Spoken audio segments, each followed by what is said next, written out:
My children said, "You're lucky we feed you." So I sold the house they lived in and left town. Then they looked me dead in the eye and said, "You're lucky we even feed you."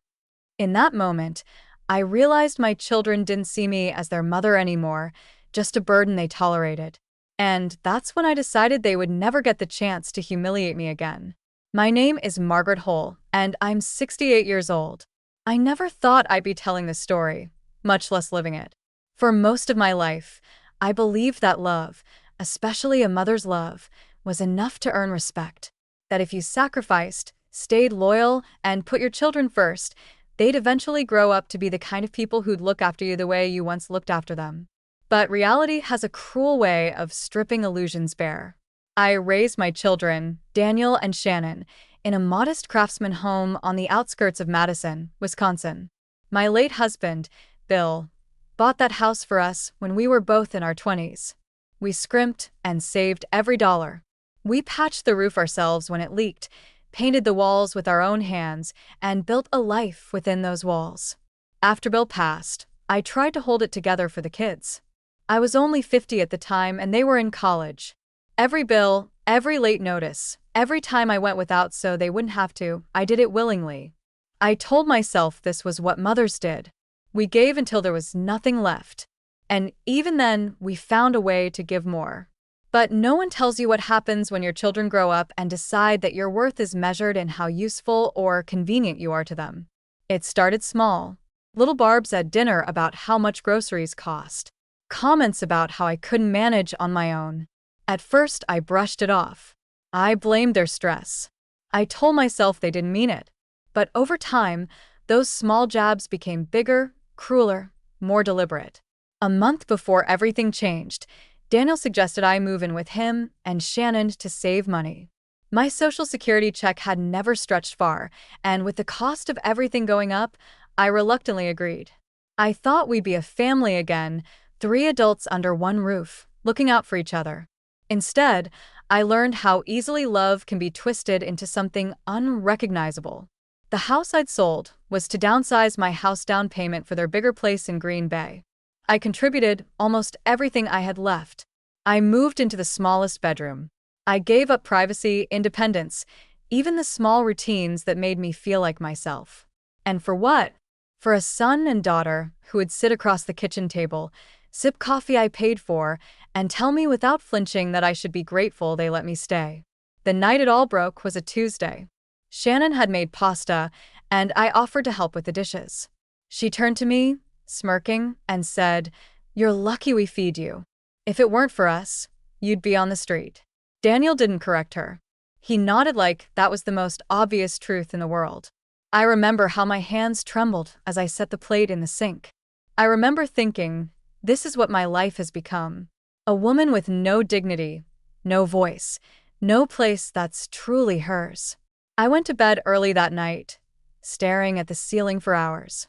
My heart was hammering, my mind running through every sacrifice, every bedtime story, every dollar I'd poured into them. It didn't matter. In their eyes, I was a burden. And that's when a thought settled in my chest, heavy and undeniable. They're not going to decide how my story ends. I was done begging for scraps of affection. Done waiting for them to see my worth. By morning, I knew exactly what I was going to do.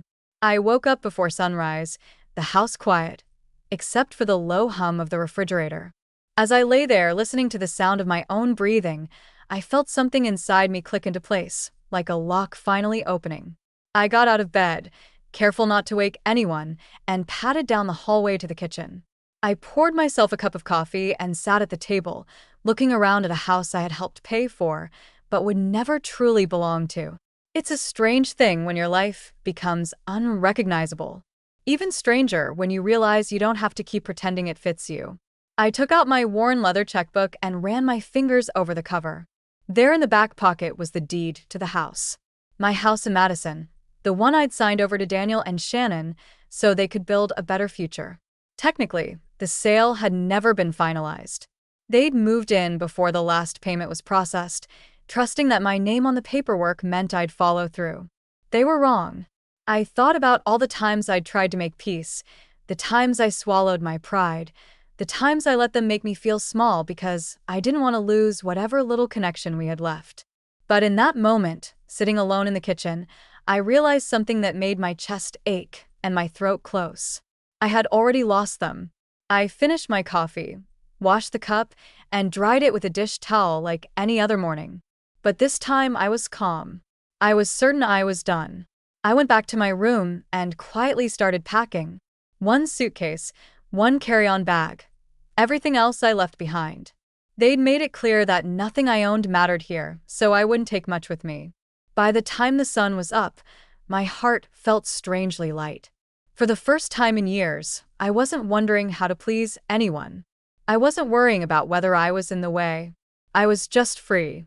Around 7, Shannon came into the hallway bleary-eyed. She saw the suitcase propped by the bedroom door and blinked at me like I'd grown a second head. "What are you doing?" she asked.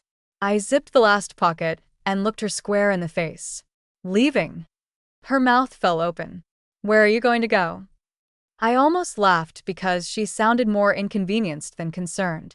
"Somewhere I'm wanted," I said simply. Daniel emerged a minute later, scratching his jaw. His expression was sour, like he'd bitten into something rotten. "You can't just take off. That's irresponsible." I bristled at the word irresponsible. As if I hadn't held their entire lives together for decades. As if I hadn't sacrificed every piece of myself to make sure they never went without. I picked up my bag. "I've already spoken to the realtor. The house is going back on the market." "You mean our house?" Shannon demanded, voice shrill. I met her gaze without blinking. "Not my house. You were never on the deed." Daniel's face turned red, then pale. I watched the realization dawn on him. The security blanket they'd been so sure of was gone. The entitlement they'd wrapped themselves in was unraveling. "You can't do this," he said, voice low. "Where will we go?" I shrugged. That's not my problem anymore. I could have said more. Could have listed every insult, every slight, every moment they made me feel worthless. But I didn't. I was done explaining myself. I stepped out onto the porch. The morning air smelled like freedom. I thought I'd feel guilt, regret, maybe even fear. But all I felt was relief. I climbed into the cab I'd scheduled the night before. As we pulled away from the curb, I didn't look back. Some doors, once closed, are never meant to be reopened. The cab driver didn't ask questions, and I was grateful for that. I think he could tell from my face that this wasn't a simple trip. I gave him the address of a small motel on the edge of Madison, one of the last places that still felt familiar. As we drove through the early morning streets, memories flickered past the window like ghosts. The grocery store where I used to buy Daniel his favorite cereal.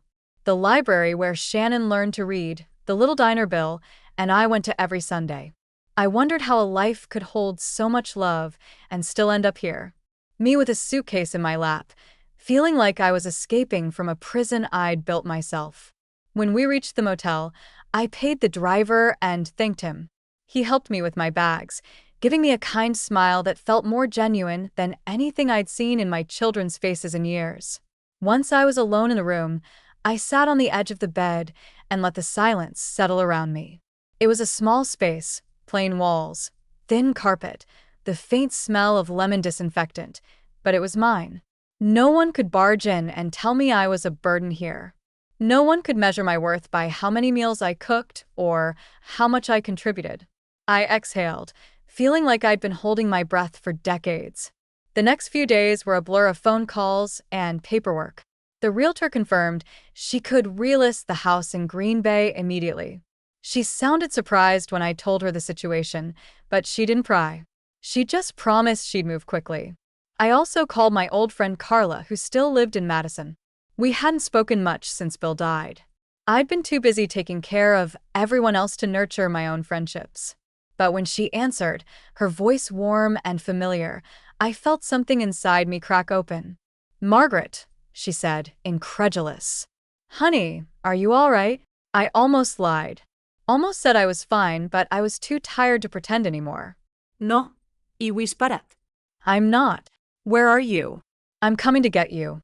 Within an hour, she was there, still in her bathrobe, hair unbrushed, eyes worried. She hugged me so tight, I could hardly breathe. And for the first time in so long, I let myself cry. When we finally sat down, I told her everything. The insults, the manipulation. The moment I realized I couldn't stay one more day without losing myself completely. She listened without interrupting, her hand resting over mine. When I finished, she said something I'll never forget. You did the bravest thing a mother can do. You chose yourself. That night, I stayed at Carla's house. She made us grilled cheese sandwiches and poured 2 glasses of cheap red wine. And for a moment, I felt like a person again, not just someone's aging mother to be tolerated. The next morning, I woke to the sound of her humming in the kitchen. I thought of Daniel and Shannon, probably pacing their living room in a panic, realizing that the house wasn't theirs after all.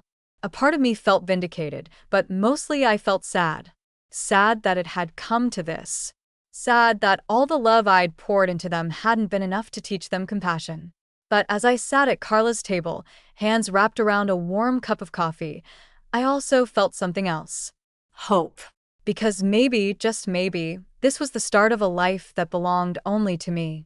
The days that followed were a strange mix of sorrow and quiet liberation. Carla insisted I stay with her as long as I needed, and though I felt guilty imposing, she wouldn't hear of it. She had a spare bedroom and a softness I didn't realize how badly I needed. Every morning she'd knock on my door and ask if I felt up to breakfast. Some mornings I joined her. Other times I just sat by the window, staring out at the street I'd walked 1,000 times when Bill was alive. I started to think about how much I'd lost by always putting my children first. I'd let friendships fade, let hobbies disappear, let my own voice go silent because I was so determined to keep the peace. And now, after all that sacrifice, my children saw me as nothing but a liability. It was a brutal truth to face. On the 3rd day, my phone started ringing. Daniel, then Shannon, then Daniel again. I watched the calls come in, my heart thumping like I'd done something criminal. I knew what they wanted to scream at me for daring to take back what was mine. I didn't answer. Instead, I called the realtor to confirm the house was officially listed. She said there had already been interest, and she'd scheduled a showing that afternoon. When I hung up, my hands were steady. I didn't owe them an explanation. That afternoon, Carla suggested we go out for a walk. I hesitated. Part of me was afraid they'd show up, find me on the sidewalk, and cause a scene. But she looked me straight in the eye and said, "You are allowed to exist in the world without apologizing for it." So, we walked. We strolled past the old park where I used to take Daniel and Shannon to play, past the bookstore I hadn't visited in years, past a little cafe with bright yellow chairs on the patio. On a whim, we went inside. The barista greeted us with a smile and recommended their lemon scones. We sat by the window, and for the first time in longer than I could remember, I felt normal, not invisible, not a burden, just a woman having coffee with a friend. While Carla stepped away to take a call, I pulled out my phone. There were 15 missed calls and a string of messages from Daniel. "Mom, call me back. What are you doing? You're ruining everything. We took care of you. This is how you repay us." I felt the heat rising in my cheeks, the old reflex to explain myself, to smooth it over, to apologize. God, it was strong. But I forced myself to read each word and really see it for what it was. Control. They didn't care how I felt. They only cared that they were losing the comfort they'd come to expect. And suddenly I felt lighter because I finally understood. I hadn't failed them. They had failed me. I slipped my phone back into my purse and looked out the window at the people passing by. Couples holding hands, teenagers laughing, a woman walking her dog, all these tiny, ordinary moments of freedom. I wanted that. I wanted a life that didn't revolve around tiptoeing around other people's moods. A life that belonged to me, even if it was small and quiet. When Carla returned, she studied my face. "You okay?" I smiled, a real smile this time. "I think I'm going to be." We walked home slowly, the late afternoon sun warm on my shoulders. And when I went to bed that night, for the first time in years, I didn't feel like I had to brace myself for whatever insult tomorrow would bring. I was finally out of their house, and I was never going back. The house sold faster than I expected. Within 10 days, I had an offer well above what Daniel and Shannon knew it was worth. My realtor was delighted. I was relieved. But the morning she called to confirm the sale was final, my phone lit up again, Daniel's name in big letters across the screen. My stomach clenched. I knew I couldn't avoid him forever. So I took a deep breath and answered. For a moment he said nothing, just breathing fast and ragged. Then his voice, low and edged with fury. You really sold it. I closed my eyes. Yes, I did. That was our home. No, I said gently. It never was. The silence that followed was a cold, empty space. I thought maybe he'd hang up. Part of me hoped he would, but he didn't. You are unbelievable, he spat. After everything we did for you. I didn't let him finish. After everything you did to me. I corrected. My voice didn't shake. I'm done pretending. He launched into a tirade. How I was selfish. How Shannon was in tears. How I'd ruined their lives. I listened, letting the words wash over me. They sounded small, petty, like a child's tantrum when someone finally tells them no. When he ran out of breath, I spoke as calmly as I could. I spent my whole life giving, and when I needed kindness, you gave me contempt. I won't spend what years I have left begging you to love me. You're going to regret this, he warned. I thought about that as I hung up. Maybe I would. Maybe there would be nights when the loneliness would sneak up on me, when I'd ache for the idea of a family that never really existed. But I also knew this. Regret is lighter than resentment. And I was done carrying resentment. Carla walked in a few minutes later, a fresh pot of coffee in her hands. She didn't ask what happened. She just poured me a cup and squeezed my shoulder.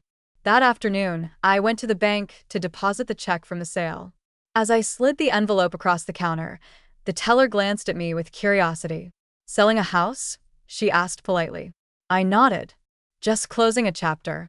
I almost expected to feel sad, but instead I felt clean, like I'd finally scrubbed off years of grime I didn't even know I was wearing. Outside the bank, I stood on the sidewalk, my purse heavy with the first real freedom I'd had in decades. And I knew it was time to decide what came next. Carla offered to let me stay with her as long as I wanted, and I loved her for it.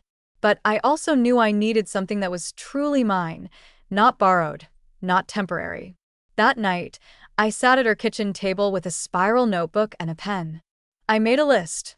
Find an apartment near the lake, start volunteering again, visit the senior center, and see about classes, reconnect with the book club I'd left when Bill died. The list was simple, but it felt like a map back to myself.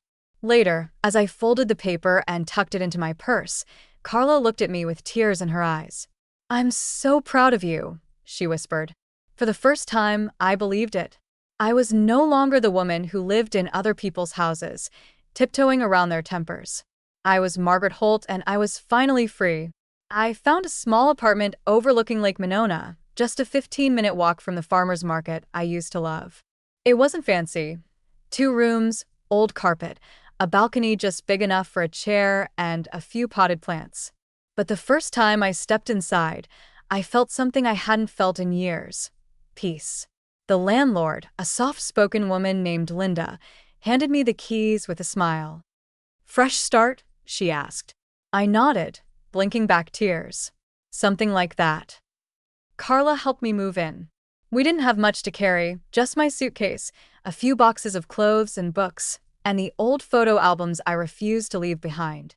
As we unpacked, she kept shooting me little looks like she was trying to memorize my face in this moment. You're really doing it, she said, taping up the empty boxes. Doing what? I asked. Choosing yourself. I didn't know how to answer. The truth was, even in that tiny apartment with my name on the lease and no one to answer to, part of me was terrified. I'd spent so long belonging to other people that I wasn't sure how to belong to myself. But that night, after Carla left, I sat on my balcony with a cup of tea. The lake shimmered under the moonlight, and the breeze smelled like fresh water and summer grass. And I thought, maybe this is how it starts. The next morning, I woke early just as the sun was coming up. I pulled on a cardigan and walked down to the shoreline. My joints ached, but I didn't care. I found a bench and sat there for hours watching the light spill across the water. No one interrupted me. No one demanded anything. I didn't have to explain where I was going or why. It was such a small freedom, but it felt enormous. Later that week, I signed up to volunteer at the library, the same one I'd taken Daniel and Shannon to when they were little. The woman at the front desk looked delighted to have extra hands. She gave me a stack of forms and a schedule and welcomed me like I was someone valuable. When I got home, there was a letter in my mailbox. No return address, but the handwriting was familiar. Daniel's. I stood in my narrow hallway, heart thumping, debating whether to open it. A part of me was afraid. Afraid that his words could still reach me, still undo everything I was building. But I tore it open anyway. Inside was a single sheet of paper. We don't understand why you're doing this, but if you ever want to come back, you can. No apology. No acknowledgement of what they'd said. Just the assumption that I'd come crawling back eventually. I folded the letter fully and slipped it into the drawer by the door. And I knew with a clarity that felt like breathing clean air, I would never go back. That evening, Carla came by with takeout. We ate on the floor because I didn't have a dining table yet. She raised her glass of iced tea. To freedom, she said. I clinked my glass against hers. To freedom. When she left, I sat alone in the quiet. I thought about all the ways my life had been reduced. First by grief, then by the people I loved most. And then I thought about the ways I was rebuilding it brick by brick with no one's permission but my own. Outside, the lake was turning gold in the sunset. I stood there feeling something settle in my bones, a certainty that no matter what came next, I'd already done the hardest thing. I had chosen myself, and I wasn't sorry. A month later, I sat at my little kitchen table, the late afternoon light spilling across my notebook. I was making a new list, things I wanted to do before the year ended. Nothing dramatic, nothing that would impress anyone else. Just simple, quiet ambitions. Join the community garden, take a watercolor class, learn how to make bread from scratch, visit the lighthouse in D County. I was halfway through writing when my phone buzzed with another text from Shannon. Mom, we're worried about you. Please answer. I read it twice, waiting for the familiar ache to tighten in my chest. But it didn't, because I finally understood the difference between guilt and responsibility. I would always love my children. That love was the first and last truth of my life. But loving them didn't mean letting them treat me like I didn't matter. It didn't mean living under the weight of their entitlement. I set the phone aside and returned to my list. An hour later, I slipped on my shoes and walked down to the lake. It had become my ritual. Sunset on the shore, the air cooling on my skin, the quiet hush of the water against the rocks. As I stood there, I felt something I hadn't felt in so long I almost didn't recognize it. Contentment. Not the desperate hope that someone would finally see me. Not the hollow satisfaction of pleasing everyone but myself. Just the simple, steady knowledge that I was enough. A breeze rustled through the trees behind me, carrying the smell of grass and lake water. I closed my eyes and let it wash over me. Somewhere, Daniel and Shannon were probably still trying to make sense of what I'd done. Maybe they always would. Maybe someday they'd understand that I hadn't left to punish them. I'd left because I couldn't keep punishing myself. And maybe they wouldn't understand at all. Either way, it wasn't my burden anymore. The sun slipped lower, turning the water a deep burnished gold. I thought of Bill and all the dreams we'd had for this season of our lives. Travel, quiet evenings, grandchildren who might love us the way we loved them. I let myself mourn it for a moment, and then I let it go. I turned back toward my apartment, my steps slow but sure. I didn't know exactly what the future held, but for the first time, it felt like it was truly mine. And whatever came next, I would meet it as Margaret Holt, whole, unashamed, and finally free. As I reached my door, I looked back once more at the lake. "Thank you," I whispered, though I wasn't sure who I was thanking. Maybe the woman I'd once been. Maybe the woman I was still becoming. Inside, my phone was blinking with a new message. I let it blink because tonight I had no one to answer to but myself.